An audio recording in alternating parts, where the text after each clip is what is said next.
everybody. I'm Anita Finley. I always wave because I want you to know I'm real. And of course, you will see our author, Kiel Barnekov, who wrote actually 2 books. We featured book 1 in our book of the month, and then he has a book 2, which we just talked a little bit about it. But he's really he's an extraordinary writer because he's into things that most people have no idea about. He's changed my whole life about thinking about what goes on in 2035, 2040, 2050, and we're not going to look like we do anymore, I don't think. So Kiel, why don't you start off by just saying who you are and how you even got into this kind of they're novels, but they seem very real. So talk about that. Yes, well, I've always been a big fan of science fiction. Probably started back when I was a teenager watching the original Star Trek series. Maybe before that, some other movies that were out before then. But I've always thought about it, and I'm always excited about what the possibilities are.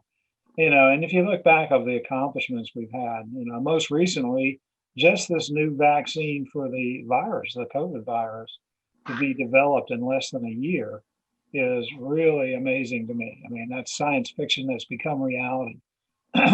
So but I've done that. My main career, my working career, if you will, was in the transportation industry, in the airline and airport industries.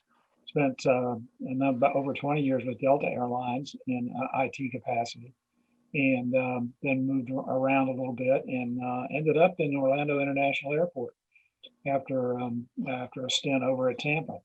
So I've worked in two of the major airports in the country, 2 gateways, and it was a great career. But come around 2018, I decided, well, I've done what I can do there. I'm going to go move on and try something different. And I've always had a kind of a knack for writing. I used to write stories as a kid, and just because I enjoyed doing it. And never published anything until these 2 latest books. Did write a children's book back in the 80s for my daughter, but I never published it. I may rewrite it and publish it for my granddaughter. I don't know. We'll see. But you now have the bug. You have the author bug, and Right. It happens when you get that. If you have to have an understanding wife or spouse or somebody, because you're gonna go to that computer all the time. Right. Yeah, my wife is very supportive. So Okay. Yes, she likes the books too. So. Yes, she should be very proud of you too and what you've done. So the thing about what you've done, I was just curious, have you been very involved then with the space programs and really like to see all that's going on? Absolutely. Very excited about what's coming along, particularly with the advent of private industry getting involved in it. But Elon Musk and the efforts he's got going on, and really in his effort to ultimately go to Mars, I think is fantastic. So I hope to be able to live long enough to see that happen. If it happens in his timeline, there's probably a fair chance I can. So. Right. Well, you'll have to incorporate some of this in your next book. I know you're working on the 3rd book, and probably you'll be working on more. See, people who are authors like you, your sleep time is sometimes your work time. Right. Exactly. Yeah, you wake up in the middle of the night and get an idea, and you have to go write it down, or it won't be there in the morning. Right. But your subconscious is working all the time. Sure. Yeah. Well, let's just give everybody a little bit of a rundown on what your book's about. The first, and the book is called Shepherds of Destiny. That's book 1, and the same for book 2, but they're a little different. One is the continuation of book 1. Right. Why don't you share with people? I mean, it's not about dogs. What is it about? So the whole theme of both books is that first of all, the basis is that there's always a war between good and evil is continually trying to take over mankind, enslave mankind, and destroy mankind, whereas good is constantly defending those goals. And so what we have is I incorporated the use of a very debilitating disease called ALS, or Lou Gehrig's syndrome. The protagonist in book 1 is the first, or actually he comes down with ALS at a very young age. And fortunately, he's a billionaire. He's inherited his parents' company, Barnett Industries, which provides transportation systems and communication systems all over the world. So he's financially very well off. So he's able to invest in cures, and he develops a center for neurological restoration using or employing a very well-known neurologist from Stanford University. And basically, she develops a way to extract the brain of an ALS patient or anyone who his body has been destroyed or is being destroyed, and keep it in stasis. Now with ALS, typically your brain remains unaffected. It remains healthy throughout the course of the disease, even though it does destroy your body. So that was a good way for me to be able to employ this brain restoration procedure.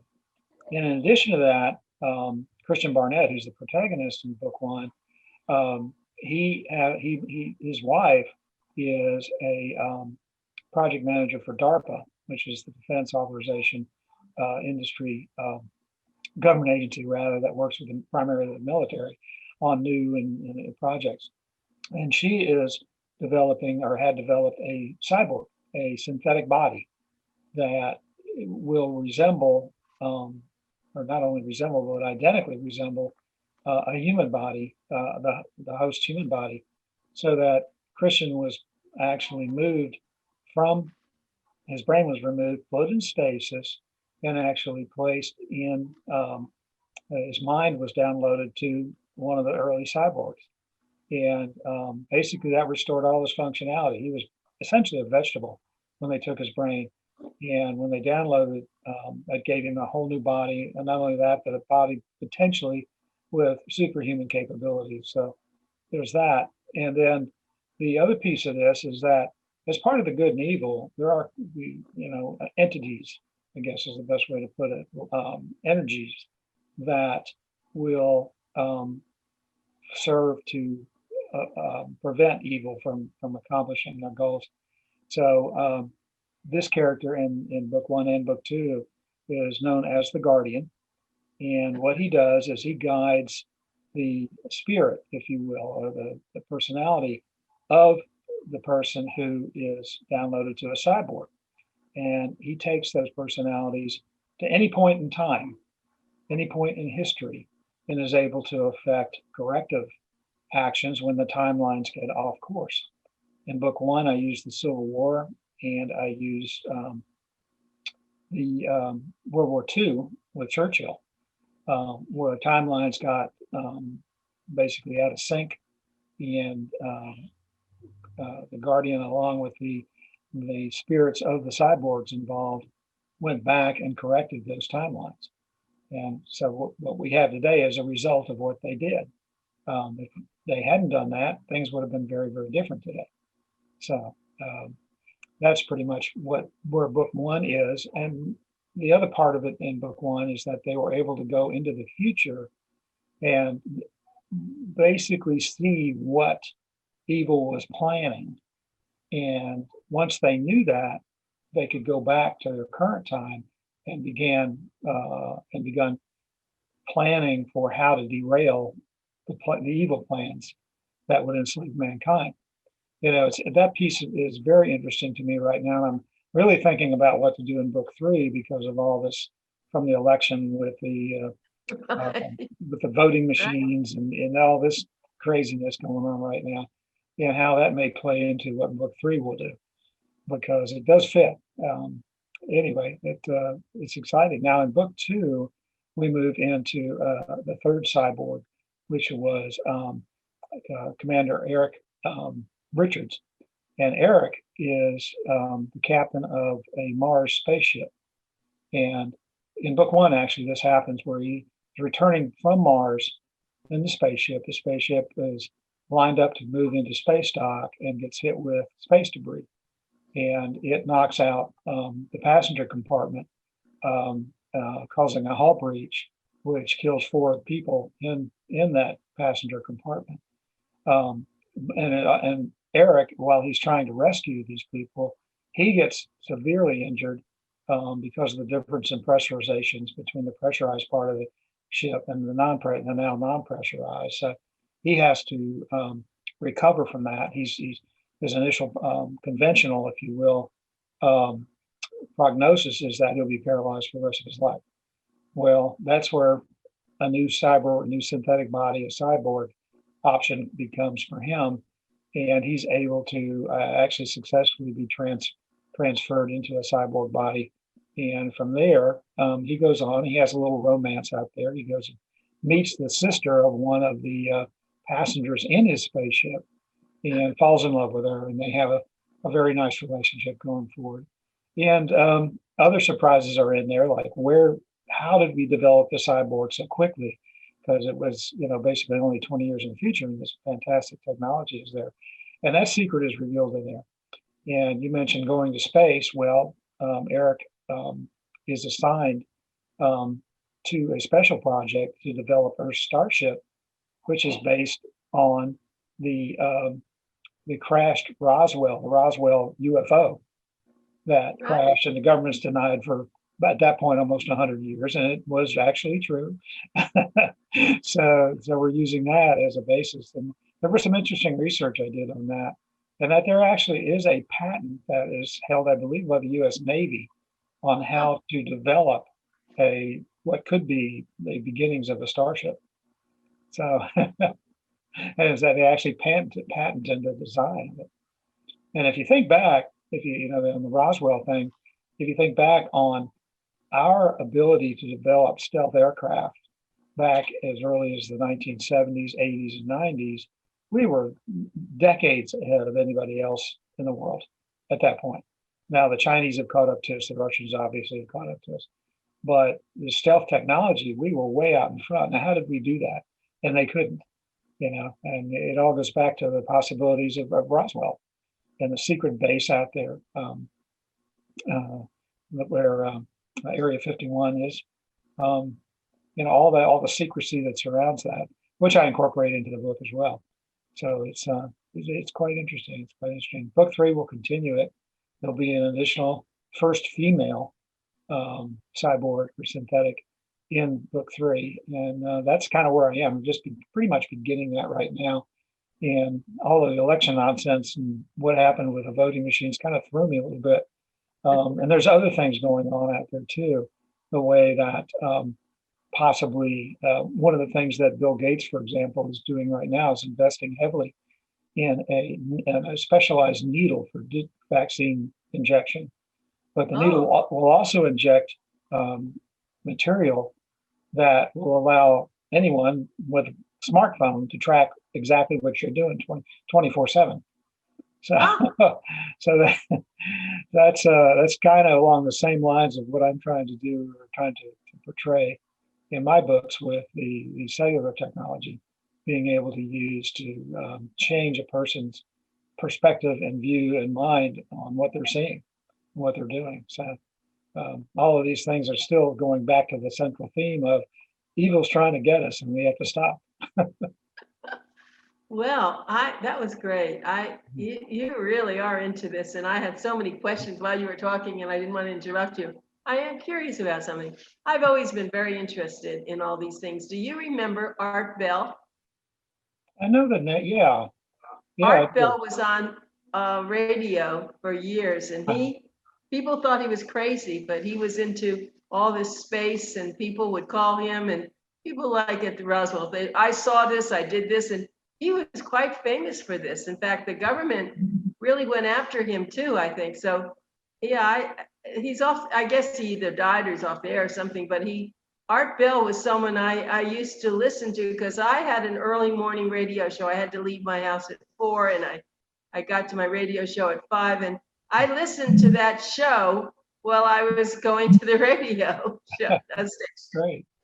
And and then my first entree into this was Stranger in a Strange Land. You remember that? Oh, sure. Yeah. That really was great. So from then on, I really liked your stuff, because I hadn't thought about any of this for many, many years until I was reading your books, and I was so appreciative of what you were able to do and how your mind runs. Wow, you do have a very busy brain. You're busy, I think.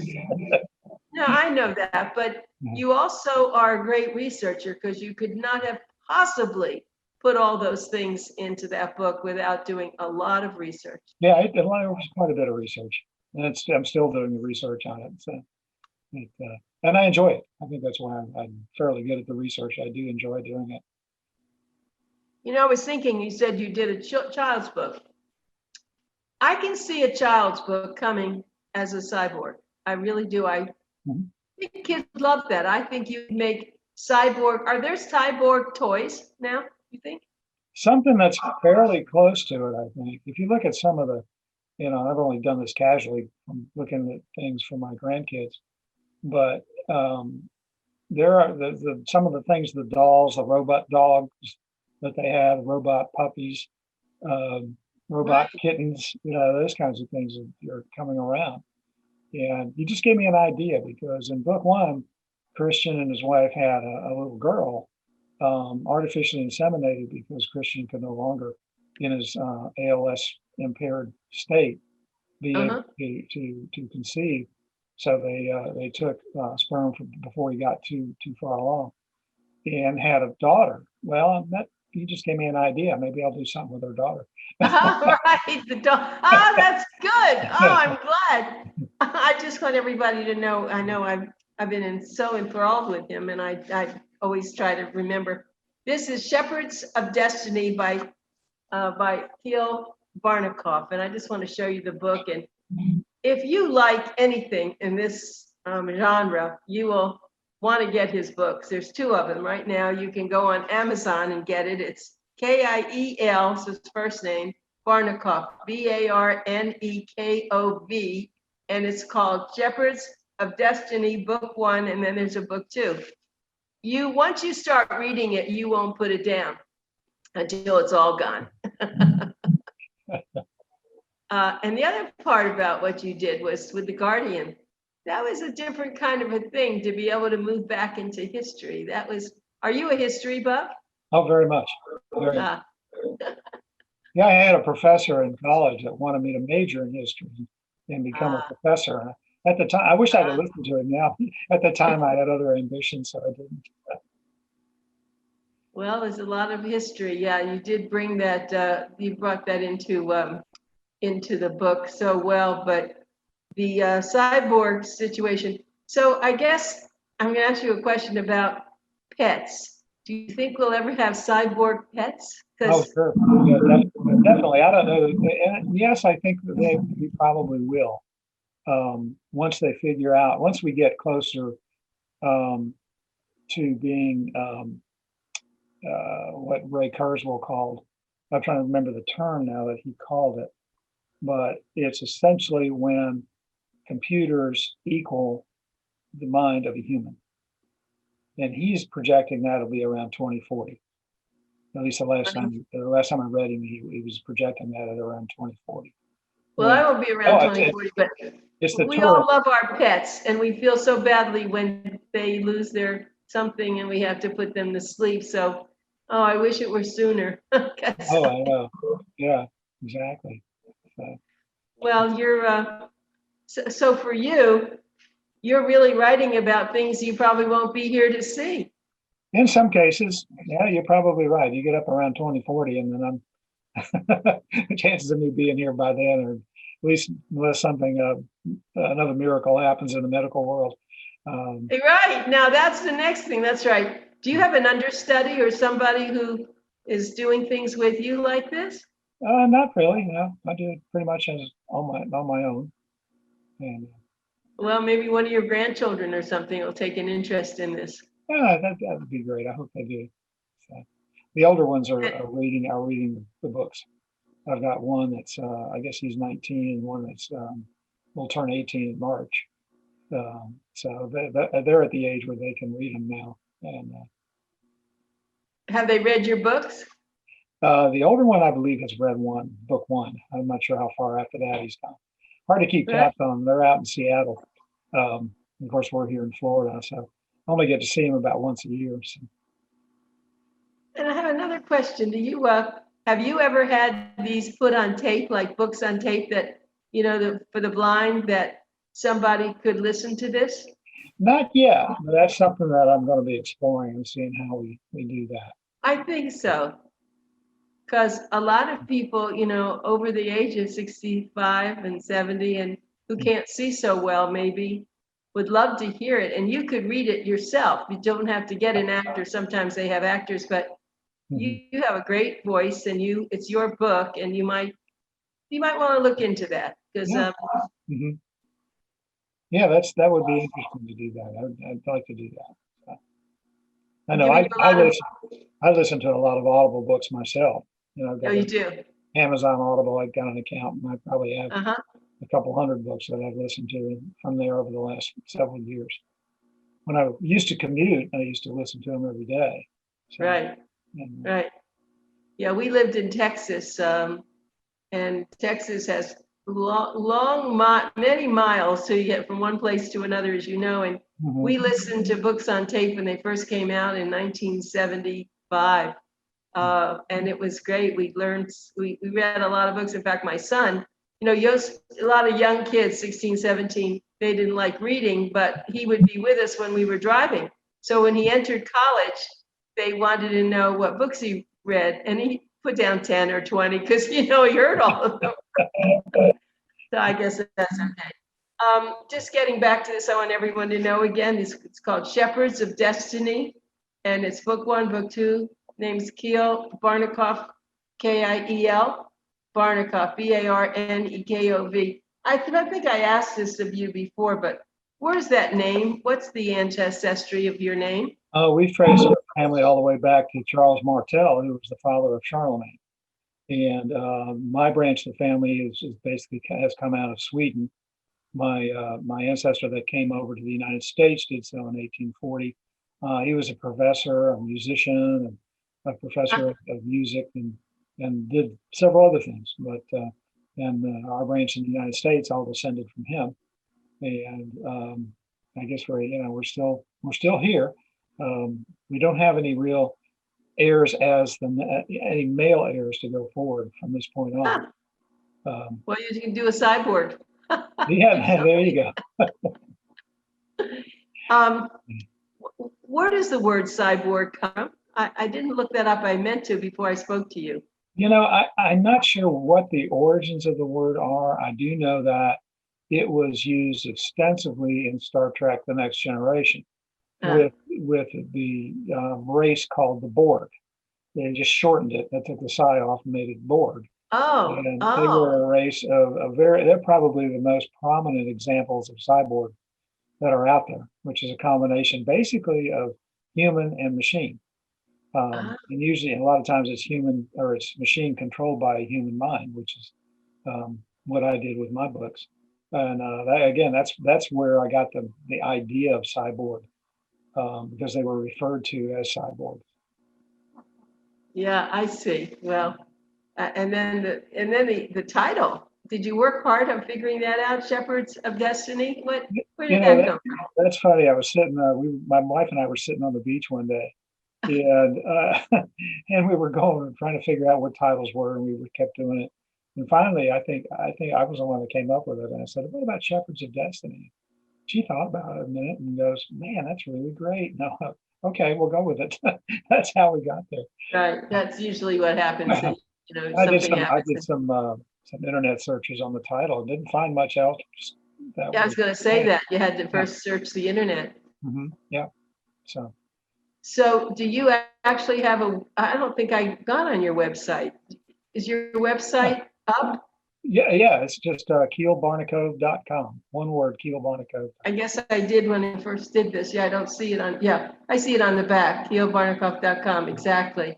Yeah, it's very important to have that. And for people. And then I don't want to give you more work, but you might even think about doing a blog or a podcast about this, because you're very articulate and this is exciting stuff. This is the stuff that people want to read and look at. A lot of things there now are a lot of commonplace things that are mundane, call them Monday, but yours is not. You really have hit into a very unusual genre, and I think that you need to get on the internet in a sense where people can learn about all the things that you've evolved and involved. Yeah, that's a good point. Good point. And if you have the time, you are retired, you are working on some of this, but I mean, you can push these books farther. Yeah. Yeah, I'm looking for avenues to do that right now. So seeing how we Right. can be able to do that. Right. Right.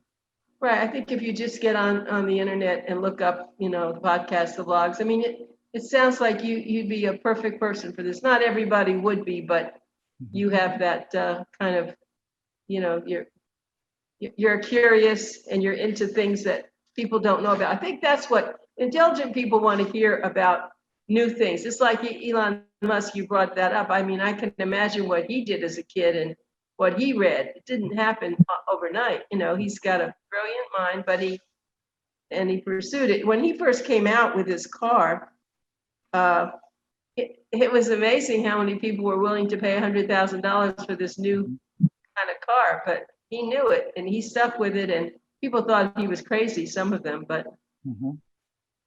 Yeah, it's amazing how the industry is following him and struggling to get to his level of technology with the electric cars. I think it may be, but I wouldn't be surprised, and I think I mentioned it in either book one or book two, that by the time this book takes place, these books take place, every car in the world practically is electric. Gasoline is dying out, and some countries require automobiles to be electric, particularly in Europe. So, right, and trucks. I saw where now there are trucks and buses. mhm. Yeah, it's coming.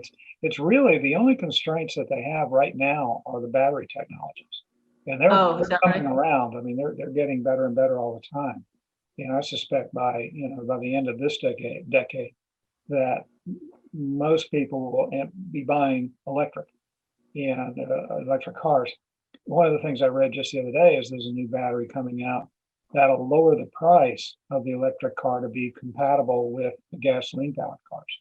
I Ah, think that's the hurdle that they have to get over, that and the ability to, charge the battery conveniently. If you go on a trip, for example, be able to pull into, either a gas station or a rest stop and charge that battery when you need to. Because I think the best of the Teslas have about a 250-mile range on them right now, which if you're going to go across the country, you need no. you need to know where those charging stations are and know that they're convenient. But and if you try to do a part battery and part gas, that's not good. I was thinking of just having an extra push, with the gas, but then that changes the whole everything, doesn't it, in the Yeah, making it of the car. adds a lot of cost to the vehicle to have both. It's much more efficient to do one, and there's really the electrics are much more unlimited, with the exception of the range issue and the battery issue. And once they get that going, I read the other day too that one of these new batteries coming out will have a range of 1,000 miles on it. So if once they could get to that, you could get halfway across the country, with one battery. So, and that's where it's going to happen. I think it is going to happen. It's just a matter of industry adopting it and developing it, and it's going to be here. I'm looking Right. forward to not having to fill up the gas station. I'm plugging it into my garage or whatever. True. And now gas prices are low, so that's kind of ironic, isn't it? Now the gas prices are right, we're going to electric. Right, exactly. I was thinking of drones. Drones are another very interesting Mhm. apparatus that has occurred. It started out, I don't know much about drones, but I know I was driving somewhere and someone said, look at the drone, and the drone was running along, and I was, I'm sure that you've been involved in drones for a long time. Yeah, actually, I've got several. I would consider them not much more than toys. And I use it. I've taken my grandson out to a vacant lot and flown the drone, let him fly the drone, done that. They're a lot of fun. They really are. And they do some amazing stuff. They're just a relatively inexpensive drone, say, $150 drone, can do quite a bit. It can photograph, it's got automated return to home technology on it, where you just push a button and it comes right back to you and things like that. It's pretty I sophisticated. just saw something, yeah, in real estate where, I mean, it was an email and it said that you could have all this property mapped out and it's being done by drones, just Right. what you were saying. Exactly. I've seen real estate listings now where they use drones to take aerials, over the property. Right. It's becoming more and more common out there now. So Hard to believe, and there's nobody in that thing. somebody on the ground doing the controls. So Right. Well, the other thing will be it'd be interesting to see twins who are become cyborgs, and what, if they had an accident or something, and so their minds are, and I don't know if twins do have the same minds, but I think you can play with the cyborg situation a lot. There are all sorts of interesting oh sure. issues there, and then you have to decide what this cyborg, of course, you even got into sex a little bit with the cyborgs because you had you had a lot of romance, not a lot, but you did have romance in your books, which I thought was very good. And we don't think about that. Okay, so it looks like we've run out of time, Kiel, and it goes too fast for me. And look up Art Bell when you get off. Do that. I've heard the name. Sure. Yeah, and I think you'll appreciate all these people were leaders at the very beginning, and stuff. But anyway, everybody, this was Kiel Barnekov and Shepherds of Destiny. Please do get his books. He's smart, and they're really exciting books. Thank you so much, Kiel. Thank you. Have a happy Christmas. Merry Christmas. Happy New Year. Stay in touch. All right, you too. Okay. All right. Bye. We'll be back, everybody. Just stay with us.